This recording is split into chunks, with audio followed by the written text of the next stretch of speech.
పాఠ్యపుస్తకాల్లో ఇక ఇండియా స్థానంలో భారత్ అని వాడాలని national council of education research and training NCERT నియమించిన ఉన్నత స్థాయి కమిటీ సిఫార్సు చేసింది. అన్ని తరగతుల పాఠ్యపుస్తకాల్లో భారత్ పేరును వినియోగించాలని ఏకగ్రీవంగా తీర్మానించాం.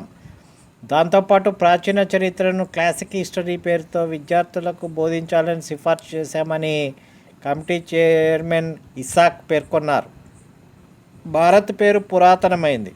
7000 సంవత్సరాల క్రితం విష్ణువు పురాణం లాంటి ప్రాచీన గ్రంథాల్లో భారత్ ప్రస్తావన ఉంది అని చెప్పారు. అయితే ఈ సిఫార్సులపై ఇంకా నిర్ణయం తీసుకోలేదని ఎన్సీఆర్టీ చైర్మన్ దినేష్ ప్రసాద్ సక్లాని తెలిపారు.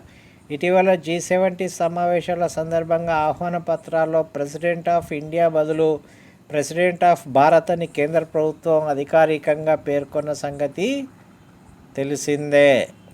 పాఠ్యపుస్తకాల్లో హిందూ విజయాలకు ప్రముఖ స్థానం ఇవ్వాలని తన కమిటీ పేర్కొందని ఇసాక్ తెలిపారు. పాఠ్యపుస్తకాల్లో ఎక్కువగా మన వైఫల్యాలని ప్రస్తావించారు.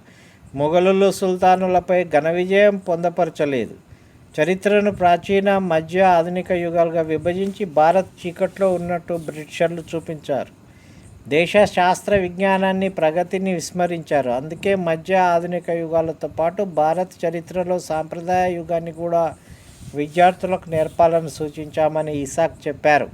భారత చరిత్ర పరిశోధన మండలిలోనూ ఇసాక్ సభ్యుడిగా ఉన్నారు. ఎన్సీఆర్టీ కమిటీ సిఫార్సులను విపక్ష ఇండియా కూటమి వ్యతిరేకించింది.